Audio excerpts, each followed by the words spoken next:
நியூஸ்7 தமிழ் நேயர்களுக்கு வணக்கம். Sridhar Overseas consultancy நிறுவனர் மிஸ்டர் ஸ்ரீதர் நம்மோடு இணைந்திருக்காரு. வணக்கம் சார். வணக்கம். ஸ்ரீதர் ஓவர்சீஸ் கன்சல்டன்சிஸ் எப்பொழுது ஆரம்பிக்கப்பட்டது? இந்த நிறுவனத்துடைய நோக்கம் என்ன சார்? ஸ்ரீதர் ஓவர்சீஸ் எஜுகேஷன் 2016 ஆரம்பிக்கப்பட்டது. இது ஆரம்பிக்கப்பட்டதன் நோக்கம் என்னன்னு பார்த்தீங்கன்னா, உங்களுக்கு இப்போ நிறைய மக்கள் வெளிநாடு போய் படிக்கணும், செட்டில் ஆகணும், அந்த மாதிரியான எண்ணங்கள் இருக்கிற ஸ்டூடெண்ட்டு நிறைய பேர் இருப்பாங்க. அவங்களுக்கு சரியான வழிகாட்டுதல் இல்லாமல் இருந்தது. இப்போ அவங்க எந்த மாதிரி படிக்கலாம், எந்தெந்த நாடு ஒரு ஸ்டூடெண்ட்டுக்கு எந்தெந்த நாடுலாம் நம்ம தேர்ந்தெடுக்கலாம், இந்த மாதிரிலாம் அந்த ஸ்டூடெண்ட்டுக்கான இருக்க சந்தேகங்களை இது பண்ணி அவங்களுக்கு தேவையான யூனிவர்சிட்டிஸ் என்ன, அவங்க என்ன படிக்க விருப்பப்படுறாங்க, எந்த யூனிவர்சிட்டியில் ஃபீஸ் கம்மியாக இருக்கும், இந்த மாதிரி ஒவ்வொரு ஸ்டூடெண்ட்டு பர்டிகுலராக ஒரு ஸ்டூடெண்ட்டை சூஸ் பண்ணி அந்த ஸ்டூடெண்ட்டுக்கு என்னென்னலாம் தேவைப்படுது அப்படின்றத சிறந்த வழிகாட்டுறதுக்காக இந்த நிறுவனம் ஆரம்பிக்கப்பட்டு 6 வருடமாக வெற்றிகரமாக நடத்தப்பட்டு வந்து கொண்டிருக்கிறது. இது வரைக்கும் நமக்கு ஒரு 1000க்கு மேற்பட்ட ஸ்டூடெண்ட் எங்கள் நிறுவனம் மூலிமா வெளிநாடு போய் சேர்ந்து படிச்சுட்டு இருக்கிறாங்க. அதே மாதிரி அங்கே வேலை இந்த மாதிரி ஒர்க்லேயும் செட்டில் இருக்கிறாங்க, படித்து முடிச்சுட்டு பிஆராகவும் ஆயிருக்காங்க. சார், இப்போ வெளிநாடுகளில் சென்று படிக்கணும் அப்படின்னா ஐலெட்ஸ் தேர்வு எழுதி வெற்றி பெற்றிருக்கணும். இதனால் பல மாணவர்களுடைய வெளிநாட்டு படிப்பு கனவு எட்டாக்கனியாகவே போயிடுது. இதை உங்கள் நிறுவனம் எப்படி ஹேண்டில் பண்ணுறாங்க? இதுக்கு வேறு ஏதாவது மாற்று வழிகள் இருக்கா? இப்போ ஒரு ஸ்டூடெண்ட் இப்போ ஐஎல்ஸ் எக்ஸாம்ன்றது காமன். ஆக்சுவலாக பார்த்தீங்கன்னா உங்களுக்கு யூகே, ஆஸ்திரேலியா, கனடா, நியூசிலாந்து, இது எப்படின்னா உங்களுக்கு ஆஸ்திரேலியா, கனடா, நியூசிலாந்து இந்த நாடுகளுக்கெல்லாம் கண்டிப்பாக நம்ம ஐஎல்ஸ் தேவை. அந்த டெஸ்ட்டை கிளியர் பண்ண முடியலை, கொஞ்சம் மார்க் கம்மியாக இருக்குது அப்படின்றவங்களுக்கு யூகேவை நம்ம சூஸ் பண்ணலாம். யூகே எப்படின்னு பார்த்தீங்கன்னா உங்களோட 12th இங்கிலீஷ் மார்க்கு, உங்களோட டிகிரி பர்சன்டேஜ், ஸோ அதை பேஸ் பண்ணி நம்ம இந்த இங்கிலீஷ் டெஸ்ட், அந்த ஐஎல்டிஎஸ்ன்ற சொல்கிற அந்த இங்கிலீஷ் டெஸ்ட்டை நம்ம இல்லாமல் வைவ் பண்ணி நம்ம ஸ்டூடெண்ட்டுக்கு அட்மிஷன்ஸ் எடுக்கலாம். அது மாதிரி யூனிவர்சிட்டிஸ் பெரிய யூனிவர்சிட்டிஸ் நிறைய யூனிவர்சிட்டிஸ் யூகேல நமக்கு அந்த வாய்ப்புகளை வழங்குறாங்க. அதை பயன்படுத்தி நம்ம நிறைய ஸ்டூடெண்ட்டுக்கு நம்ம வழிகாட்டியிருக்கோம். அது மூலயமா நிறைய பேருக்கு அட்மிஷனும் எடுத்து கொடுத்துருக்குறோம். அது மூலயமா அதிகம் போகிறது அந்த மாதிரி ஸ்டூடெண்ட் வைவ் பண்ணி அதிகமாக உள்ளே போய் படிக்க போகிறாங்க. உங்ககிட்ட வர்ற மாணவர்களுக்கு எங்கே இருந்து தொடங்கி எங்கே வரைக்கும் உங்களோட கைடன்ஸ் இருக்கும் சார்? ஆக்சுவலாக ஸ்டூடெண்ட் இப்போ Sridhar Overseas education consultancy first வராங்க அப்படின்னா அவங்ககிட்ட நம்ம ஃபஸ்ட்டு ஸ்டூடெண்ட்டுக்கிட்ட என்ன கோர்ஸ் ப்ரிஃபரன்ஸ் இருக்குது, என்ன கண்ட்ரி அவங்க சூஸ் பண்ணலாம், ஸோ அப்படிங்கிறத நம்ம ஸ்டார்ட் பண்ணி அவங்களுக்கு எப்படின்னா ஒவ்வொரு கண்ட்ரிக்கும் ஒரு ஃபீஸ் ஸ்ட்ரக்சர் இருக்கும். அவங்க என்னென்ன எஜுகேஷன் ஃபஸ்ட்டு படிக்க விருப்பப்படுறாங்க, ஃபஸ்ட்டு அதை நாங்கள் ஃபில்டர் பண்ணி அவங்களுக்கு தேவையான யூனிவர்சிட்டிஸ், இப்போ ஒரு ஸ்டூடெண்ட் எலிஜிபிள் இருக்காங்க அப்படின்னா அவங்களுக்கு 3 to 5 யூனிவர்சிட்டி வரைக்கும் நாங்கள் சூஸ் பண்ணுவோம். அவங்க என்ன கோர்ஸ் லைக் பண்ணுறாங்க படிக்கிறதுக்கு அப்படின்ட்டு அதில் டிஃப்ரெண்ட் ஃபீஸ் ஸ்ட்ரக்சர் இருக்கிற மாதிரி அவங்களுக்கு ஸ்காலர்ஷிப் அதையும் கிடைக்கும். அந்த மாதிரி சூஸ் பண்ணி அவங்களுக்கு 3 to 5 யூனிவர்சிட்டிஸ் வரைக்கும் நாங்கள் அப்ளிகேஷன் ப்ராசஸ் பண்ணிட்டு யூனிவர்சிட்டியில் அதுக்கப்புறம் விசா ப்ராசஸ் பண்ணுவோம். அதுக்கப்புறம் இன்டர்வியூ ப்ரொசீஜர்ஸ் இப்போ ஸ்டூடெண்ட் இப்போ வராங்க அப்படின்னா அவங்களுக்கு எப்படி அப்ரோச் பண்ணுறது, இப்போ யூனிவர்சிட்டிஸ் இன்டர்வியூ கண்டக்ட் பண்ணுவாங்க. ஸோ இன்டர்வியூ கண்டக்ட் பண்ணும்போது அவங்க எந்த மாதிரி பேசணும், அந்த யூனிவர்சிட்டிஸ் எந்த மாதிரி கொஷின் பண்ணுவாங்க, ஸ்டூடெண்ட்டுக்கு நம்ம ஸ்டூடெண்ட் ஒரு இமேஜினேஷனில் வருவாங்க. ஸோ இந்த மாதிரிலாம் இருக்கும் அப்படின்ற ஒரு இமேஜினேஷனில் வருவாங்க. நம்ம அந்த ஸ்டூடெண்ட்டுக்கு இல்லை இப்போ நீங்கள் ஒரு கண்ட்ரி சூஸ் பண்ணுறீங்க, ஒரு யூனிவர்சிட்டி சூஸ் பண்ணுறீங்க அப்படின்னா உங்களுக்கு இந்த மாதிரி தான் உங்களுக்கு இந்த கோர்ஸை படிக்கிறதுக்கு உங்களுக்கு அசைன்மெண்ட் சம்மந்தமாக இருக்கும், இந்த கோர்ஸ் உங்களுக்கு தியரட்டிக் சம்மந்தமாக இருக்கும், ஸோ இந்த அளவுக்கு இவ்வளோ ஹவர்ஸ் உங்களுக்கு கிளாஸ் இருக்கும். அது அந்த ட்ரைனிங்கில் இருந்து உங்களுக்கு ஏன்னா யூகேல போனால் என்ன நடக்கும், இப்போ ஆஸ்திரேலியாவில் போனால் என்ன நடக்கும், அவங்களுக்கு எவ்வளோ டியூரேஷன்ஸ் இருக்குது அப்படின்றத எல்லாம் எக்ஸ்பிளைன் பண்ணி ஸ்டூடெண்ட் ஃபைனலாக சூஸ் பண்ணி எங்களுக்கு சொல்கிற ஆப்ஷனை வச்சுட்டு அவங்களுக்கு எக்ஸ்ட்ரா ப்ராசஸ் அப்படின்னு பார்த்தீங்கன்னா அவங்களுக்கு விசா இன்டர்வியூக்கான இன்டர்வியூ நாங்கள் பண்ணுறதுக்கு அவங்களுக்கு ட்ரெயின் பண்ணுவோம். அது இண்டிவிஜுவலாக 1-to-1 பண்ணுவோம். எப்படின்னா இப்போ மொத்தமாக கிளாஸில் எல்லாத்தையுமே நம்ம உட்கார வச்சு எல்லாத்தையும் பண்ணாமல் இப்போது ஸ்டூடெண்ட்டுக்கு மெட்டீரியல்ஸ் நாங்கள் அவங்களுக்கு கொடுத்துருவோம். ஸோ அந்த மெட்டீரியல்ஸ் அவங்க அந்த மெட்டீரியல்ஸ் ப்ரிப்பேர் பண்ணிவிட்டு இது ஓகே ப்ரிப்பேர் பண்ணுறாங்க, 2 days டைம் கொடுத்துட்டு அவங்க எப்படி இன்டர்வியூ பண்ணுறாங்க அப்படின்றது இண்டிவிஜுவல் ஸ்டாஃப்ஸ் வச்சு அவங்களுக்கு இந்த கேட்டகரியில் வந்தாங்கன்னா அவங்க இன்டர்வியூ கிளியர் பண்ணி உள்ளே போயிடுவாங்களா அப்படின்றது முதற்கொண்டு ஏர்போர்ட் இன்ஸ்ட்ரக்ஷன். ஆக்சுவலாக இப்போ ஸ்டூடெண்ட் போகிறாங்க, புதுசாக போகிறாங்க, ஸோ ஏர்போர்ட்டில் கொஷின் பண்ணுறாங்கன்னா ஸ்டூடெண்ட் பயந்துக்க வாய்ப்பு இருக்குது.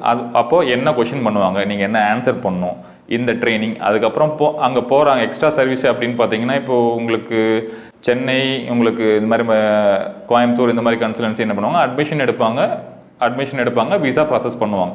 அது வரைக்கும் தான் அவங்களோட ஒர்க். ஆனால் நாங்கள் எக்ஸ்ட்ரா என்ன பண்ணுவோம்னா அவங்க ஏர்போர்ட் கைடன்ஸு, ஏர்போர்ட் பிக்கப்பு, அங்கே யூகேலேயே எந்த கண்ட்ரி அவங்க ஸ்டூடெண்ட் சூஸ் பண்ணுறாங்களோ அந்த கண்ட்ரியில் வந்து அவங்களுக்கு அகாமடேஷன்ஸ் எல்லாமே, அகாமடேஷன் ஹெல்ப்பு, இப்போ ஃபுட் அரேஞ்ச்மெண்ட்ஸ் எப்படின்னா, இப்போது ஏற்கனவே ஒரு யூனிவர்சிட்டி எக்ஸாம்பிள் வந்து நம்ம கோவென்ட்ரி, ப்ரூனில் இந்த மாதிரி யூனிவர்சிட்டிஸ் வந்து ஸ்டூடெண்ட் சூஸ் பண்ணுறாங்க, பிஸ்னஸ் கோர்ஸ் சூஸ் பண்ணுறாங்க, அங்கே போயிட்டு படிக்கணும்னு விருப்பப்படுறாங்க. அப்படின்ற பட்சத்தில் அந்த ஆல்ரெடி வந்து பார்த்தீங்கன்னா இப்போ எங்கள் மூலிமா முன்னாடி ஏற்கனவே நம்ம 1000க்கும் மேற்பட்ட ஸ்டூடெண்ட் அங்கே படிச்சுட்டு இருக்காங்க. ஸோ அந்த ஸ்டூடெண்ட்டுலேருந்து இப்போ சீனியர் ஸ்டூடெண்ட் இப்போ இங்கேருந்து போகிறவங்களை வந்து நாங்கள் கைடன்ஸ் கொடுத்து லிங்க் பண்ணிடுவோம். இந்த மாதிரி வெளிநாடுகளில் போய் படிக்கணும்னு விருப்பப்படுற மாணவர்களுக்கு உங்களுடைய ஆலோசனை சொல்லுங்கள் சார். ஃபஸ்ட்டு நீங்கள் வந்து எல்லாரும் எப்படி அக்செப்ட் பண்ணுறாங்க அப்படின்னா, நீங்கள் வந்து ஒர்க் பர்மிட்டில் போயிடலாம், போனோடனே நம்ம ஸ்டார்ட் பண்ணோன்னே ஏர்ன் பண்ணலாம் அப்படின்ற மோட்டிவ் தான் எல்லா ஸ்டூடெண்ட்ஸ்கிட்டையும் இருக்குது.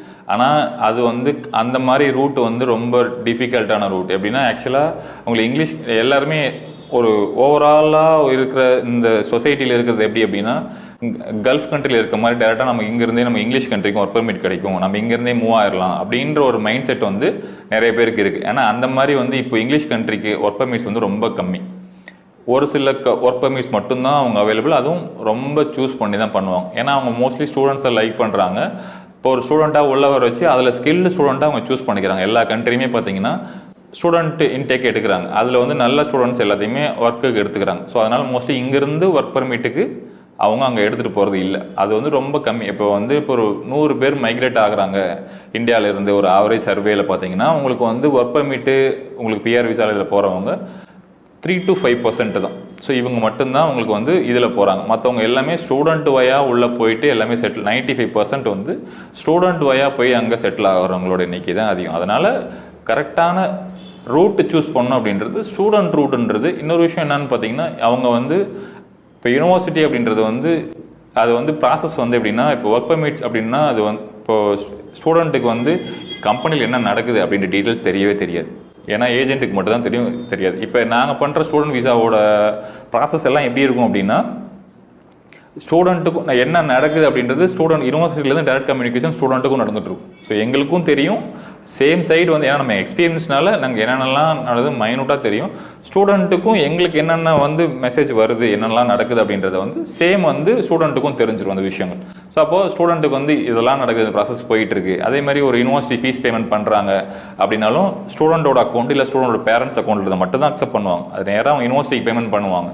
நாளைக்கு ஸ்டூடெண்ட் வந்து இப்போ போக விருப்பப்படல, இல்லை வேறு ஏதாவது இஷ்யூனால விசா கேன்சல் ஆனாலும் அந்த ஃபண்டு பொறுத்த வரைக்கும் ஸ்டூடெண்டோட அக்கௌண்ட் மட்டும் தான் திருப்பி போகும்.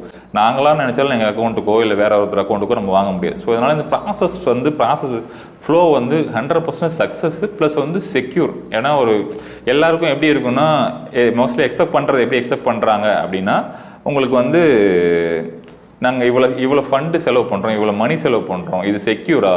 ஏன்னா எல்லாருக்குமே ஒரு டவுட் இருக்கும். ஸோ வந்து நம்ம இவங்களை ஃபாலோ பண்ணுறோம், ஸோ இவங்க எந்த அளவுக்கு நமக்கு இது பண்ணுவாங்க, நாளைக்கு வந்து இவ்வளோ ஃபண்டு யூஸ் பண்ணி இது ஏதாவது நமக்கு வந்து நெகட்டிவாக போனால் என்ன ஆகும் அப்படின்றது.